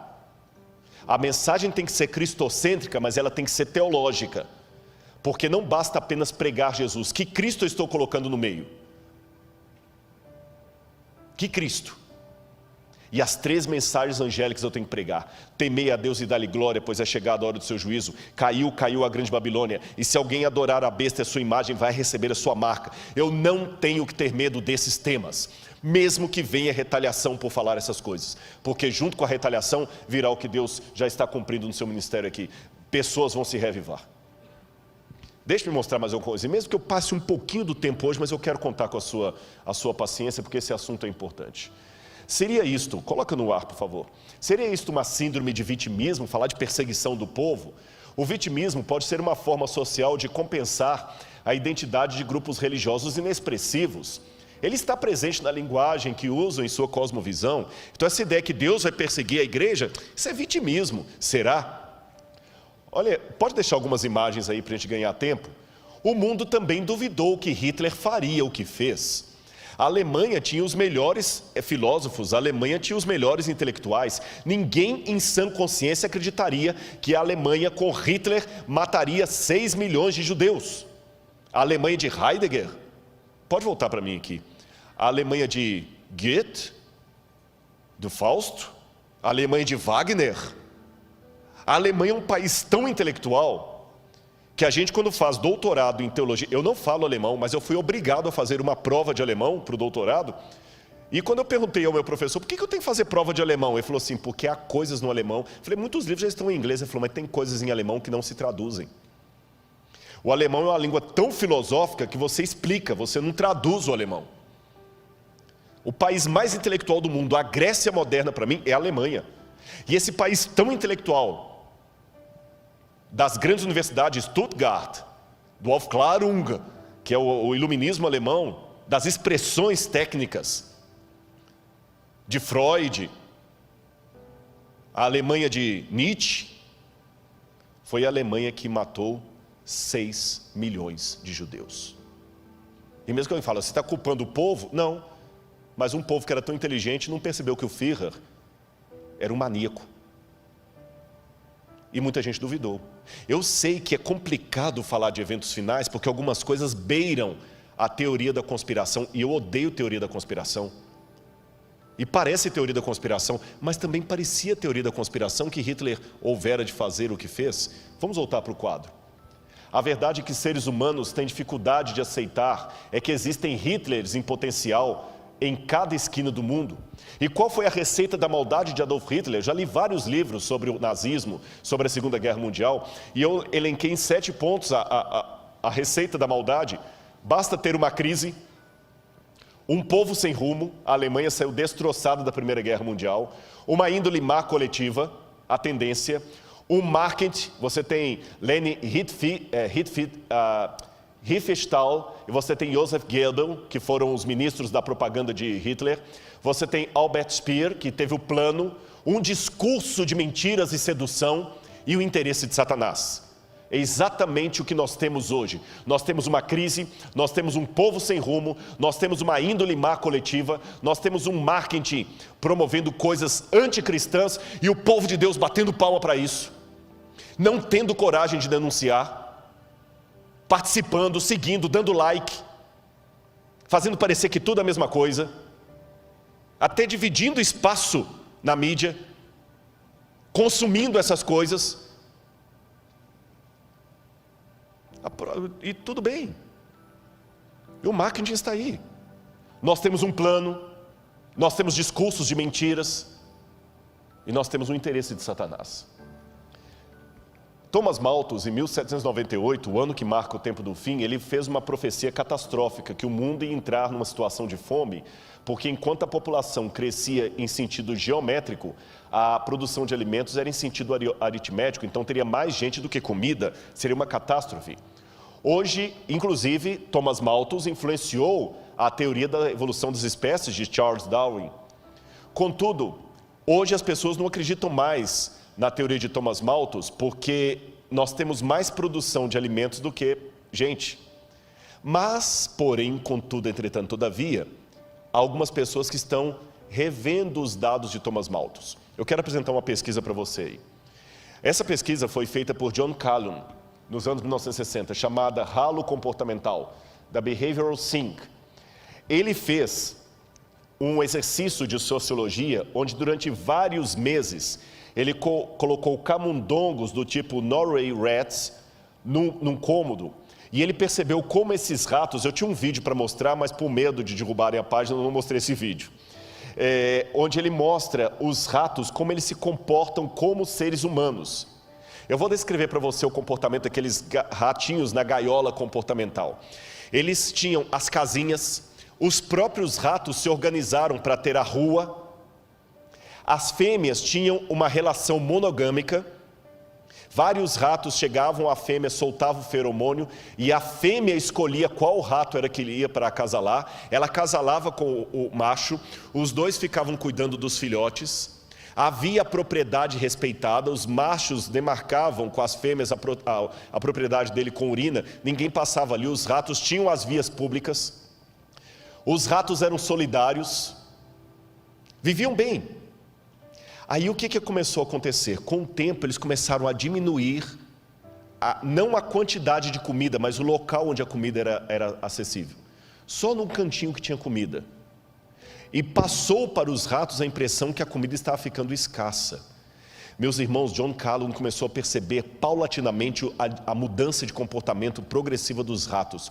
Como é que eles foram ficando mais agressivos uns com os outros, mais agressivos, a ponto que os ratos agora já não começavam mais a respeitar as vias públicas, começavam a invadir propriedade privada. Agora as fêmeas não eram mais respeitadas na época em que ela estava no cio. 4, 5 ratos atacavam uma mesma fêmea fora do cio, copulavam com ela, vários ratos, e depois a matavam. A violência começou a estar ali, e alguns ratos começaram a se organizar em verdadeiras gangues. E começaram a matar uns aos outros, e começou a diminuir a população, porque os ratos iam ficando cada vez mais agressivos e mudando o comportamento deles. E começaram a fazer coletivos de ratos, que começaram a morar agora em lugares tipo um apartamento, e os ratos dominantes ficavam no topo, e obrigavam os outros ratos a irem levar comida para eles, e batiam nos outros ratos, e começavam a descer em gangues. Olha a descrição da pesquisa de John Calhoun nos últimos dias. Ele começou a registrar que entre os machos, havia 4 tipos de personalidade que começavam a ficar cada vez mais acentuadas. Haviam os machos dominantes, também chamados de bonitos, altamente agressivos. Havia machos homossexuais, insinuavam-se a membros do mesmo sexo, ou fêmeas estéreis, que eram atacadas pelos dominantes. E antes que alguém ache que é homofobia o que eu estou falando, não é homofobia não, meu amigo, eu só estou repetindo o dado de uma pesquisa científica que foi apresentada. Não havia esse comportamento antes da crise. Agora começavam machos se insinuando sexualmente para machos. Tá certo? Não estou falando agora que o homossexual é uma distorção, que é uma doença, não estou falando nisso, eu estou apenas descrevendo o que aconteceu. Está ali nos dados, pega o artigo científico, eu coloquei até a foto do artigo científico, é só isso que eu estou falando. E não havia esse comportamento antes. E essa situação de machos se insinuarem para machos, começou a ficar cada vez mais comum. A situação de machos agredindo fêmeas, e até matando-a, começou a ficar mais comum. É isso que eu estou acentuando. Outro detalhe, vamos voltar para a tela. Havia os passivos que começavam a mover como zumbis entre a população, completamente apáticos. Havia os sondadores, hiperativos, hipersensuais, bissexuais e canibais. E as interações sociais dos ratos tornaram-se cada vez mais de curta duração. Os instintos de cortejo sexual e parentesco desapareceram. E quando John Calhoun, que não era um evangelista, não era um teólogo, não era um pastor, ele terminou de fazer essa pesquisa, a primeira pergunta que todos fizeram é: será que o que aconteceu no laboratório com os ratos pode acontecer com a humanidade se a previsão malthusiana de Thomas Malthus vier à tona? Será que nós vamos ficar assim? Será que isto poderia acontecer conosco? Calhoun continuou seus estudos por muitos anos. No entanto, a publicação de 62 colocou o conceito em domínio público. E assim ele tomou espaço na cultura popular como uma analogia do comportamento humano. Ele acabou se aposentando do Instituto Nacional de Saúde Mental em 1984, mas continuou a trabalhar em suas pesquisas até sua morte em 1995. E hoje nós vivemos o que é chamado de neo-malthusiano. Por quê? O mundo hoje está passando, pode colocar em mim aqui, uma situação muito análoga à daqueles ratos. Nós ainda temos quantidade de comida em grande escala, mas como na experiência, elas estão concentradas em poucos pontos do planeta. E o resultado, olha aí na sua tela. A cada 4 segundos, uma pessoa morre no mundo por fome. A cada 4 segundos, mais de 1 bilhão de pessoas, 18% da população mundial, não tem acesso à quantidade mínima de água para o consumo. Entre 100 pessoas, 1 estaria morrendo de fome, 15 estariam desnutridas e 21 com excesso de peso, segundo uma pesquisa feita por Fritz Erickson, da Ferris State University. Enquanto isso, no chamado mundo de Deus, novos estudos, observam que, apesar dos progressos das últimas décadas, cerca de 800 milhões de pessoas não têm simplesmente o que comer. No total, seriam necessários 267 bilhões de dólares por ano para acabar com a fome no mundo, por vários anos. Se você quiser acabar com a fome de uma vez só, quiser acabar com os problemas de saneamento, saúde e outros mais, eu precisaria de 1,2 trilhão de dólares por ano para acabar com a fome e com os problemas de desigualdades. Onde eu conseguiria 1,2 trilhão de dólares no mundo? Pode continuar com a tela. Onde nós conseguiríamos tanto dinheiro? Talvez aqui esteja o ralo social humano. Segundo dados da ONU, o tráfico de drogas, não o seu combate, o tráfico de drogas movimenta 300 bilhões por ano. A prostituição é o segundo maior negócio do mundo, com cerca de 108 bilhões por ano. Volta para mim. O tráfico de drogas movimenta 300 bilhões por ano.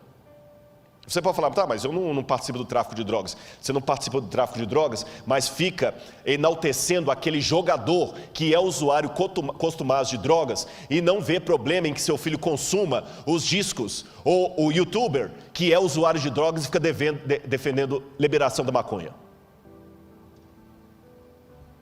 Esse youtuber também está ajudando, está contribuindo com os 300 bilhões de dólares que é gasto só com tráficos de drogas. Não pense no tráfico de drogas só no rei do morro, que está ali, no chefe do narcotráfico.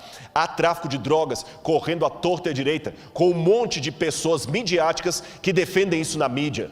Filmes, que olham como tudo sendo normal. Está na hora dos irmãos voltarem a ser um pouco mais conservadores. Filmes como, eu até esqueci o nome, aquele de motoristas que ficam dirigindo para cima e para baixo. Velozes e Furiosos. Isso não é filme para cristão assistir. E não sejamos hipócritas, não é entretenimento, isso mexe com você. Você gostaria de morar num condomínio que aqueles motoristas loucos daquele filme ficam passando na rua em alta velocidade? Não. Então não deixe o seu filho ficar assistindo isso e aprendendo.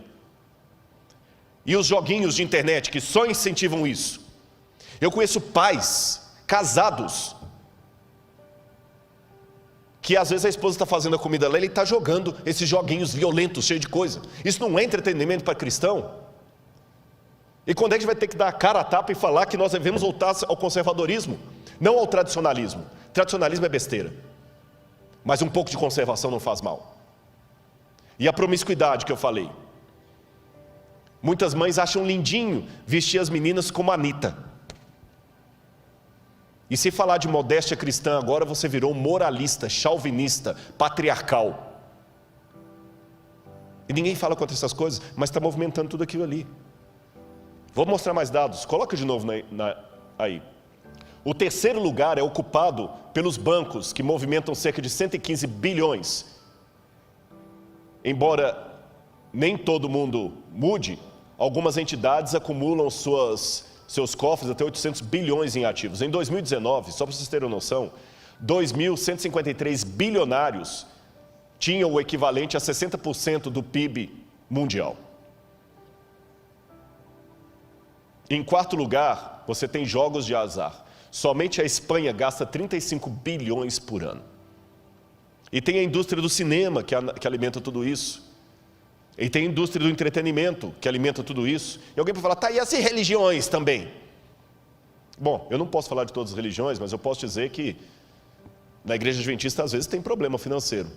Eu já vi vários. Mas quando o pastor é descoberto, ele é demitido sumariamente. Nunca mais é reingressado ao ministério. Se houve alguma exceção à regra, pode ter sido que tenha havido. Não estou negando. Pode ter sido o caso de algum pastor adventista que passou a mão e por padrinhamento tenha ficado? Pode ter sido. Mas não é a regra. Não é a regra. Eu já vi alguns passando a mão até ser descoberto. Tanto é que a igreja tem o auditor. Não estou dizendo que a igreja adventista é a fina flor dos flores feno. Não, eu convivo nela. Eu sei que há problemas. Quer um exemplo de problema na igreja? Está falando para você aqui agora. Está um problema da igreja falando para você aqui agora. Convive comigo, você vai ver que eu tenho muitos problemas. Mas eu sei que a igreja não brinca. E o dízimo não fica na igreja local. O dízimo é distribuído. E lá tem a percentual, e vocês podem pegar na internet, peguei na internet, como é que o dízimo é distribuído, quanto que vai para cada canto. Essa igreja aqui não fica um centavo do dízimo nessa igreja. Ela partilha com todos os outros. Por isso que qualquer pastor adventista pode ter o mesmo salário, quer ele seja pastor de uma igreja grande como essa, cheia de empresários, ou seja pastor de uma igreja desse tamanhozinho. O que diferencia, é lógico, são os auxílios, porque você não quer comparar o aluguel de alguém que mora em Brasília com o aluguel de alguém que mora em Jequié. Vocês entenderam? Eu não ganho pontos a mais, o pastor Douglas tem doutorado. Compara o preço do salário de um diretor, de um pró-reitor, compara o salário de um pró-reitor de uma universidade pública aí com o salário dele. Eu ganho mesmo tanto que ele. Ele não é meu chefe diretamente, mas indiretamente é, porque no guarda-chuva eu sou professor, ele é diretor, mas o meu salário é o mesmo do meu chefe, que tem o mesmo cargo que ele. O meu salário é o mesmo do reitor dessa escola. O meu salário é o mesmo do pastor Toninho, que é o diretor da Novo Tempo, que se fosse um executivo, estaria ganhando aí pelo menos uns 35. Uma vez eu perguntei para uma empresária, se ele fosse... 35 mil é o que ele ganharia para começar. E ele não aceitaria. E pode ter certeza, o salário de um pastor está bem longe disso. Então há problemas financeiros na igreja adventista? Há. Até serem descobertos. Que a hora que é descoberto, o camarada... Entenderam? E eu sou dizimista. Eu posso falar porque eu devolvo meu dízimo. Devolvo meu dízimo e mais ainda, eu tenho a felicidade de dizer que alguns soldos que eu tenho, vai tudo para o NASP, não fica nada no meu bolso. Porque eu assino todos os anos uma declaração de interesse de conflito e quando, por exemplo, eu dou consultoria para um canal de TV, para um documentário, para uma coisa, o que pago não vem para o meu bolso. Eu já assinei e é de bom grado e falo perante todo mundo para ouvir. Eu recebo alguma coisa que vem de outras fontes e não vem para o meu bolso, vai tudo para o NASP. O NASP faz uma poupançazinha, a gente construiu o Museu de Arqueologia. Eu vivo exclusivamente do salário de professor. Tá bem? E mesmo que houver problemas, eu não sei nadar, mas eu aprendi uma coisa, se alguém estiver afogando, não pule, serão 2 mortos ao invés de 1. Se o outro rouba e você, por causa disso, também não devolve o que pertence a Deus, são 2 ladrões que Deus vai cobrar. O que não usou bem os dízimos e você que não devolveu. Agora, a sociedade está entrando ralo abaixo. E se a gente economizasse um pouco em pornografia, jogos de azar e outras coisas mais, e desperdício de comida, nós teríamos dinheiro para saciar a fome no mundo, porque só de desperdício de comida são 750 bilhões de dólares todo ano. É por isso que temos aqueles contrastes. E não venham falar que eu estou com gordofobia, que agora tudo você tem que tomar cuidado. Estou apenas mostrando o contraste de uns passando fome e outros. Agora consideremos mais alguns textos para eu terminar. Ellen White de novo. O tempo de graça não durará muito mais. Deus está retirando da terra sua mão refreadora. Por longo tempo Ele tem falado a homens e mulheres mediante a atuação de seu Espírito, mas eles não têm atendido ao seu apelo. Agora está falando ao seu povo por meio de seus juízos. Será que o Covid já não é uma demonstração dos juízos de Deus? Por que a gente tem medo de falar isso? Por que eu acredito que o fogo que caiu em Sodoma e Gomorra é fogo de Deus? Por que eu acredito que as pragas que caíram no Egito é praga de Deus? Por que o Covid? Não fale, por quê? Rodrigo, mas você está me ofendendo, porque o meu pai morreu de Covid. Não, não estou. Sabe por quê? Eu dei o exemplo ontem aqui. Babilônia não veio por acidente de história. Foi Deus que mandou a Babilônia como um juízo sobre Israel. E Daniel, sendo fiel a Deus com seus companheiros, foi parar onde como escravo? Na Babilônia. Então, até que o fechamento da porta da graça aconteça, pessoas fiéis a Deus acabam sendo atingidos pelo juízo de Deus. A única diferença é o seguinte: se Deus permite que um filho, uma filha dele fiel, sofra as consequências do seu juízo antes do fechamento da porta da graça, é para que aquilo sirva de testemunho para outros, da mesma maneira que Ele permite o martírio de pessoas que morrem por sua fé. Então, se o seu pai, se a sua mãe é uma pessoa fiel a Deus, e Deus não impediu que ele morresse de Covid, leia da seguinte maneira: Deus não impediu que o seu pai morresse de Covid, como também não impediu que o apóstolo Paulo morresse degolado, mesmo sendo tão fiel a Deus. Deus permitiu que o seu pai morresse por causa desse vírus que veio da China, como permitiu que Daniel fosse para a Babilônia. Mas o fato de Daniel sofrer o revés da Babilônia não significa que a Babilônia não era um juízo de Deus sobre o seu povo. Entendeu minha comparação? Ficou esclarecido? Será que o Covid não é mais um dos juízos que Deus está permitindo para nos acordar? Vamos continuar aqui. Olha as pragas do fim. Depois você vai ler em sua casa Apocalipse 16, vai falar das pragas. Mas o que me chama a atenção são duas coisas. Em primeiro lugar, Apocalipse 11, verso 18, fala que é chegado o tempo para destruíres os que destroem a terra. Há 2000 anos Deus falou que o ser humano ia chegar a uma situação de poder destruir a terra. E quando ele vai falar das pragas, Deus coloca as pragas numa linguagem muito interessante. Ele fala que os rios se tornarão como sangue de morto. Como é sangue de morto? É vermelho? Sangue de morto é escuro, é fétido, é quase coagulado. Como estão os rios? Como é que está o Tietê? Como é que está o Pinheiros? Deus falou que o sol ia esquentar sobre o povo. A camada de ozônio agora, efeito estufa. Deus falou que iam vir pestes perniciosas. Olha aí o tanto de doença. Mas olha o que Ellen White escreveu. As pragas podem ser o megafone de Deus, lembrando de C.S. Lewis. Ela diz, as pragas de Deus já estão caindo sobre a terra, arrebatando os edifícios suntuosos como um sopro do fogo de Deus. Esses juízos não farão que os cristãos professos caiam em si. Deus permite que sobrevenham para que o mundo se acautele e os pecadores temam e tremam diante dele. Um pouquinho das taças da ira de Deus já tem permissão para cair na terra. E o mar é afetado e os elementos da atmosfera. As causas dessas condições incomuns estão sendo investigadas, mas inutilmente.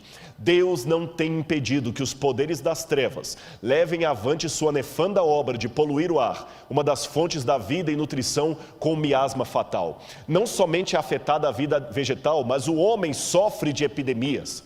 Estas coisas são o resultado de gotas das taças da ira de Deus que estão, presente do indicativo ativo, sendo borrifadas sobre a terra e constituem apenas débeis representações do que ocorrerá no futuro. Interessante que Ellen White escreveu isso em 1891, mas o primeiro livro para falar sobre poluição no mundo só foi publicado na década de 1930 por Rachel Carson, chamado Silent Spring, Primavera Silenciosa. Somente em 1930 foi publicado o primeiro livro do mundo falando de poluição. E Rachel Carson foi ridicularizada pelos cientistas da época. Só que 70 anos antes de Rachel Carson, Ellen White usava pela primeira vez a palavra poluição na natureza. Deixe-me esclarecer uma coisa aqui sobre as pragas. Preste atenção. As pragas de Apocalipse 16 possuem uma assinatura que só Deus pode dar. Mas elas não retiram a coautoria do diabo e do homem, porque as pragas saem do santuário. Apocalipse 16 está dividido em duas partes. A primeira, segunda, terceira e quarta praga são sofrimentos durante o tempo de angústia. A quinta, a sexta e a sétima envolvem os livramentos do povo de Deus. Também gostaria de esclarecer que essas pragas, pelo menos as primeiras delas, são literais ou pelo menos são da mesma natureza histórica das pragas do Egito. E essas pragas cairão sem mistura de misericórdia depois que a porta da graça se fechar. Mas antes que a porta da graça se feche, Deus já está permitindo que algumas gotas dessas pragas caiam ainda mescladas de misericórdia para ver se eu e você nos acordamos. E todo mundo pergunta, até quando vamos usar máscara? E eu pergunto, até quando vamos ser teimosos no pecado para ficar nesse mundo? E como Satanás prepara o terreno? De muitas maneiras, alienação, cria alienação, glutonaria, intemperança, que as pessoas não conseguem raciocinar direito, síndromes psíquicas, excesso de informação e pouco conhecimento, síndrome do pensamento acelerado, que falou Augusto Cury, causas, distúrbio psíquico, excesso de informações, paranoia do consumo da estética, consumismo excessivo, incentivo ao consumismo, não comemos para nos alimentar, não nos vestimos para nos cobrir. Temos mais do que precisamos e ainda assim estamos famintos, sedentos, ignorantes. Geração rebelde sem causa. Cria uma geração que torna os pais, líderes e mais velhos reféns dos caprichos de uma juventude que não está mais acostumada com frustrações. O medo de ofender não deve ofuscar o dever de falar a verdade. Cria um Jesus apaixonado. Músicas gospel que estão transformando Jesus num adolescente apaixonado. Jesus vive fazendo declarações de amor e implorando a nossa aceitação. Ele não demanda nada, pelo contrário, ele promete tudo se aceitarmos o seu pedido de namoro. Jesus agora é um bobo apaixonado, não mais um Deus querendo nos salvar. Visões unilaterais de Cristo. Não basta dizer coisas bonitinhas sobre Jesus, precisamos acentuar quem ele era, o que ele ensinou. Usam tons agressivos apenas com a tradição da igreja, mas macio com o secularismo, que também é um erro. Vivemos numa troca da ética pela estética. Jesus curou pessoas e perdoou pecados, mas ele também pegou o chicote e mostrou a sua ira no templo. Ficar mostrando só o Jesus bonzinho sem o Jesus do chicote não adianta. Sabe, uma igreja às vezes que torna pessoas muito apáticas, legalistas ou apenas emocionalistas. Crise externa, crise interna.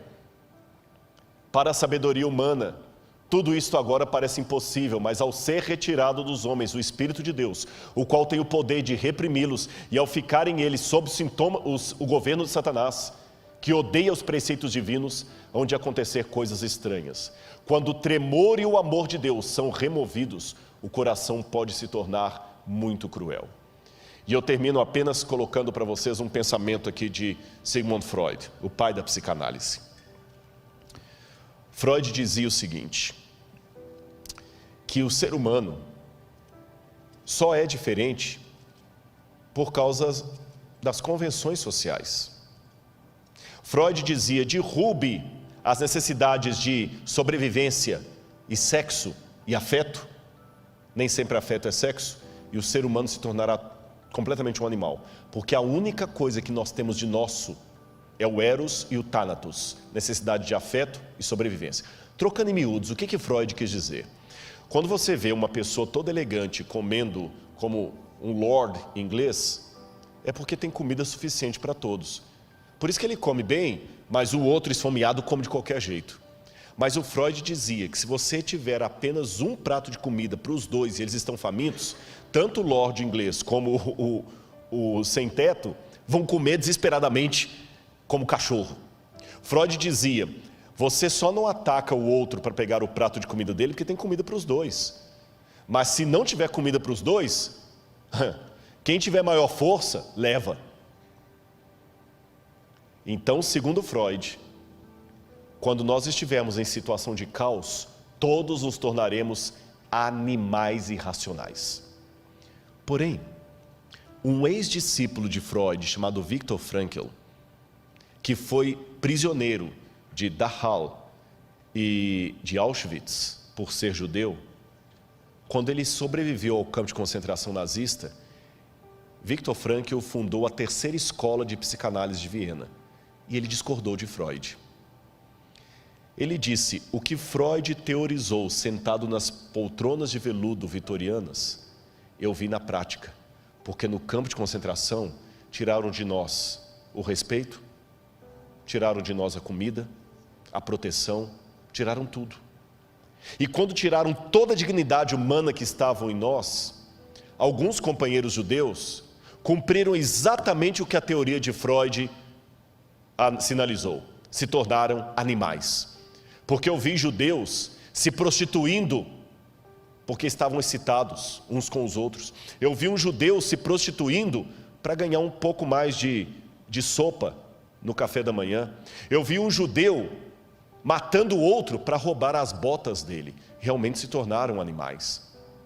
Por outro lado, eu vi heroísmo de onde não se esperava. Eu vi alguns se tornando mártires. Eu vi judeu trocando de lugar com judeu para ser fuzilado no lugar de alguém que era mais velho. Eu vi alguém que estava com fome dar o seu prato de comida para o outro porque ele estava mais debilitado. Eu vi alguns tirando energia, força e solidariedade de onde menos se esperava. Então o que eu concluo, discordando de Freud, dizia Viktor Frankl, é que diferente do que ele teorizou, na hora da crise é que as máscaras caem. Aí que o verdadeiro caráter vem à tona. Na hora da crise, alguns se transformam em porcos, mas outros se transformam em santos. Quando o fechamento da porta da graça ocorrer, ou até um pouco antes, porque eu acho que o Espírito Santo não vai sair da terra assim de maneira estanque, ele vai começar a sair aos poucos. Que o mundo estiver completamente enlouquecido, louco, varrido. Eles não vão estar tão unidos assim, porque o Apocalipse fala que os 10 chifres vão se unir com a mulher, mas vão odiar a mulher. Então o Irã vai continuar odiando os Estados Unidos, a China vai continuar odiando a França e assim por diante. Os de esquerda vão continuar odiando os de direita, os ateus vão continuar sendo ateus. Mas assim como todos obrigatoriamente se uniram em torno do Covid, eles vão se unir em torno do anticristo, nem que seja provisoriamente. E quando, como diz o catecismo, como disse Billy Graham, como disse o Didarré, como disse Ellen White, quando o diabo fizer parecer que Cristo veio, meu Pai, que Deus nos proteja da loucura coletiva desse mundo. Porque muitos se transformarão em porcos, mas outros se tornarão santos.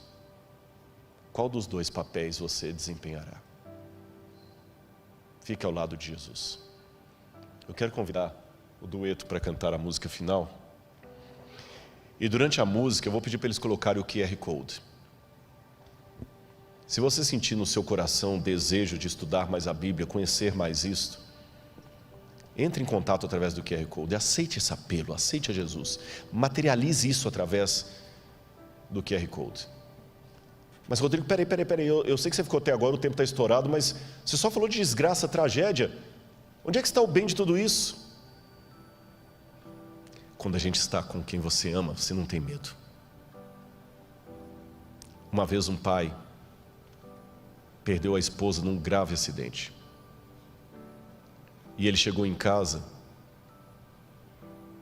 e ele não quis ir para casa de ninguém, e depois do velório, ele estava na sala, tudo escuro, ele chorando, Deus, o que vai ser da minha vida, como é que eu vou criar minha filha? Daqui a pouquinho, ele só viu um chorinho, papai, vem cá, papai está aqui. E os passinhos vindo no corredor assim, com medo, estou com medo, vem cá, papai está aqui. Estou com medo, papai está aqui. Ela foi para o colo dele, e ela falou assim, papai, a mamãe não vai voltar, né? Não. Eu estou com tanto medo, papai. Eu tenho medo do escuro. Sim, mas papai está aqui. O senhor está aqui. Não precisa acender a luz. Eu estou com saudade da mamãe. Eu estou com medo do escuro. Mas eu sei que o senhor está aqui em casa. Então eu vou dormir tranquila. Eu vou contar para você uma coisa. Quando ele colocou a filhinha de volta na cama, ele virou para Deus e fez a mesma oração. Pai, estou com medo, está escuro, eu não posso ver o seu rosto, mas eu sei que o Senhor está aqui. E é essa oração que depois da música eu vou querer fazer com você. Eu estou com medo. Estou com medo. Não pense que é fácil falar as coisas que eu tenho falado aqui. Eu tenho medo de um monte de coisa. Tenho medo da lacração. Tenho medo de não entenderem. Tenho medo de perder quem eu amo. E para piorar, eu não consigo ver o rosto de Deus. Mas Ele fala ao meu coração, filho, eu estou com você. Ele fala através das pessoas que vêm me dar testemunho. Rodrigo, obrigado, sua mensagem serviu para mim. Então, eu posso virar para ele e falar, Senhor, está escuro nesse mundo, eu não posso ver o teu rosto, e estou com medo, mas eu sei que o Senhor está comigo. Se for preciso, eu vou enfrentar o tempo de angústia. E quero ter você comigo. Confia em Deus. Confia em Deus.